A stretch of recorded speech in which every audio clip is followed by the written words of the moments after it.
Të nderuar etër, të dashur vëllezër dhe motra më Krishtin. Fillimi i vitit të ri laik bën që shumë njerëz të jenë supersticioz dhe të fiksohen te kurimet ose te sjelljet e mira pozitive në ditën e parë, të dytë, të tretë. Por, siç e shikojmë, edhe pse njerëzit mendojnë se duke uruar ose duke bërë disa veprime bestyte ose duke hedhur fishe zjarre e tjera që njerëzit shpikin, mendojnë se gjërat do ndryshojnë me magji. Po ja ku jemi sot në datën 4 të vitit të ri, 2026, dhe unë besoj se tek shumë njerëz gjërat janë po ato që kanë mbetur nga viti i vjetër. Disa kanë borxhe për të larë, kredi për të shlyer, disa janë të smur në shtrat, disa shqetësohen për provimet që duhet japin, dhe patjetër do ishte lajm shumë i mirë, sikur në këtë fillim viti të ri do të vinte dikush dhe i thoshte borxhi yt u shlye, banka ta fali kredin, ose do të ngrihej nga shtrati në mënyrë magjike do bëhesh i shëndetshëm, ose dikush do i thoshte provimi yt u mor. Patjetër që këto janë lajme të mira që neve ndoshta mund t'i besonim në ëndër, por në realitet këto nuk janë. Sepse që të vijë një gjë e mirë njeriu duhet të punojë. Por mbi të gjitha ne kemi një problem shumë të madh që fatkeqësisht pak njerëz e pranojnë. Ne kemi një borxh shumë të madh. Kemi borxhin e mëkatit. Shumë njerëz edhe kur i thua që janë mëkatar, të shikojnë shtrëmbët, e thot, ti më thua mua mëkatar? Unë jam njeri i drejtë, unë kur s'kam vjedhur, kur s'kam vrarë, kur s'kam bërë këtë, e duke e prezantuar veten me kriminalët, me ajdutët, me drogaxhit e tjera, prostitutat edhe çfarë ka në grupin e mëkatarëve. Por të dashur të krishterë, mëkati është me mendim, është me fjalë dhe veprim. Dhe të gjithë qenjet njerëzore që vinë bas Adamit dhe Evës janë qenie që vinë me mëkat, në mëkat më lindin në naime. Janë qenie që vinë në botë mëkatare, të kontaminuar me mëkat.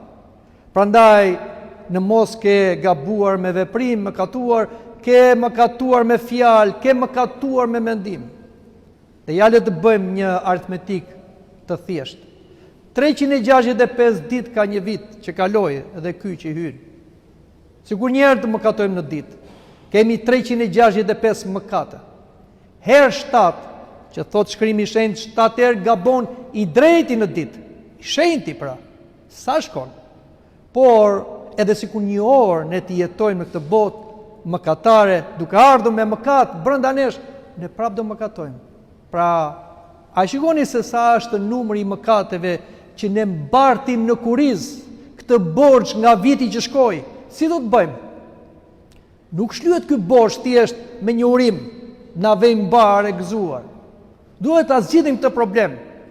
Por kemi edhe një smundje tjetër, smundjen e mëkatit, që sjell vdekje, jo vdekje trupore, që ndonjëherë është shpëtim, sepse njeriu shlirohet nga dhimbjet dhe vuajtjet, por është vdekje e përjetshme. Dhe kemi dhe një provim tjetër të madh. Do dalim para Zotit e do gjykohemi për çdo fjalë që kemi thënë nga goja. Por këto gjëra duhet shqetësohemi neve. Dhe në këtë fillim viti të ri ne duhet të gjejmë një që të na shlyejë borxhet, një që të na shërojë sëmundjen e mëkatit, një që të na shërojë nga gjykimi i drejtë i Perëndis. E ku është? E thot Ungjilli sipas Markut. Fillimi i ungjillit të Isu Krishtit, të birit të Perëndis. Çfarë do thot fjala ungjil? Ungjilli do thot lajmi i mirë. Lajmi më i mirë që ka ardhur në botë. Sepse na ka ardhur një shpëtimtar, i cili premton dhe ka kryer shlyerjen e gjithë borxheve të mëkatit. Atis të gjyshor dhe mëkateve tona personale. Është ai që na ka shëruar nga smundja e mëkatit, nga vdekja e mëkatit. Është ai që na bën të pafajshëm si avokat përpara Perëndis gjykimit. Siç thotë dhe Shën Johani, kemi një avokat përpara Atit, për shlyerjen e mëkateve tona, po jo vetëm tona, po të gjithë botës.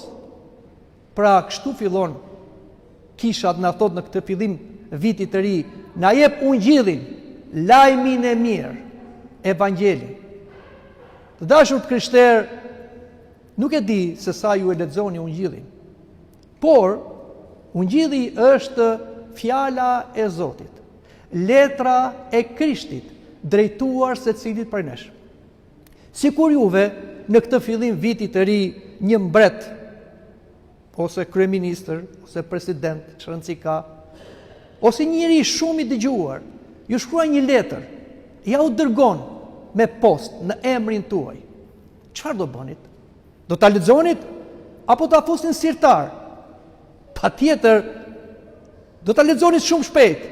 Madje do ta rilexonit disa herë, dhe do ndjeshit vlerësuar se si një mbret ose një me status të lartë shoqëror ju ka vlerësuar, ju ka thënë disa fjalë, madje fjalë të mira. Por pse ne nuk e lexojmë ungjillin e Zotit, që kemi çdo ditë përpara nesh? E kemi në shtëpitë tona, në libra. Sot e kemi dhe me mënyrat e tjera të komunikimit, online. Secili për nesh në shumicë ka një celular. Po pse nuk e hap atë në mëngjes, atje tek faqja e kishës, e të klikoj për ungjillin e përditshëm. Por e fillojmë ditën duke lexuar gazetën, disa duke parë horoskopin, disa lajme tjera, dhe kështu në vend që të fillojmë një ditë sipas Zotit, e fillojmë gabim. Ungjilli është letra e Krishtit për ne.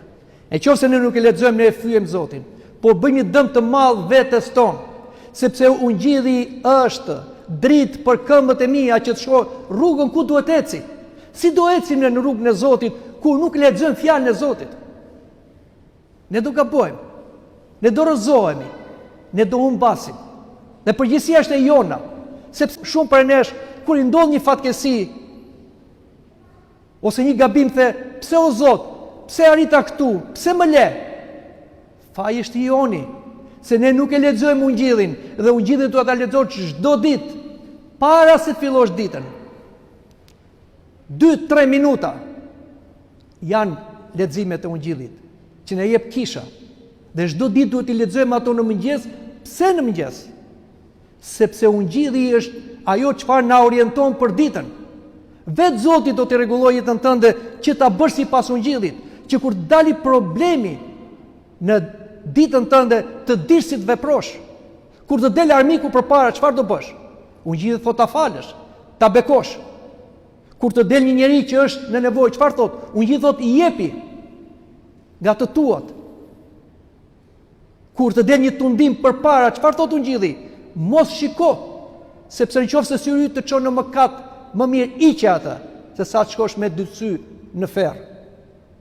E kur dora e këmba e kështu të çon në mëkat. Pra, ungjilli na tregon mënyrën se si duhet të sillemi, si duhet të jetojmë.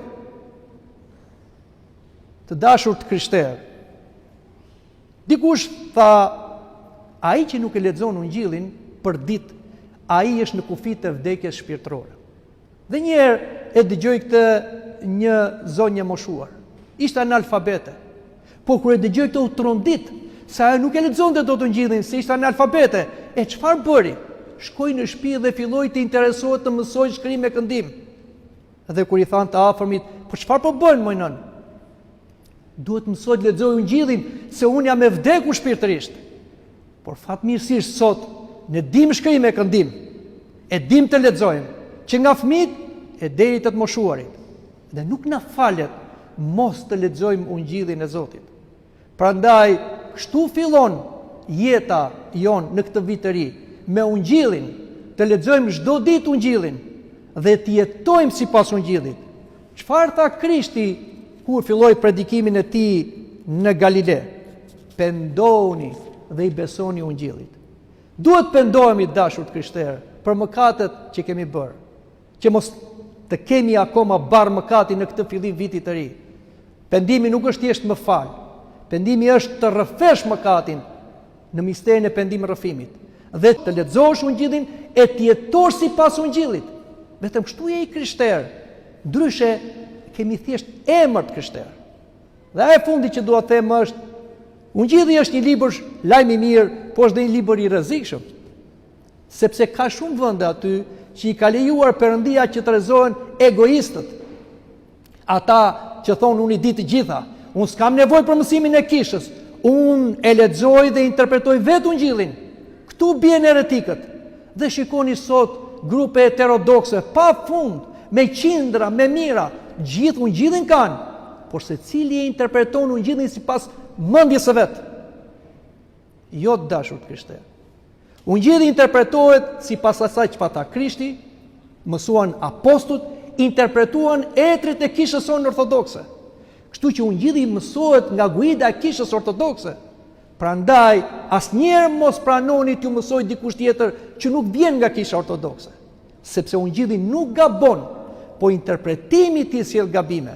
Edhe ai që mëson gabim Ungjillin për vete dhe për tjerë bën një dëm shumë të madh, sepse ai mëson herezi, që është mësimi i djallit. Kështu pra të dashur të krishterë, le të bëjmë një premtim në këtë fillim viti të ri, të lexojmë Ungjillin çdo ditë dhe të jetojmë sipas Ungjillit. Amin.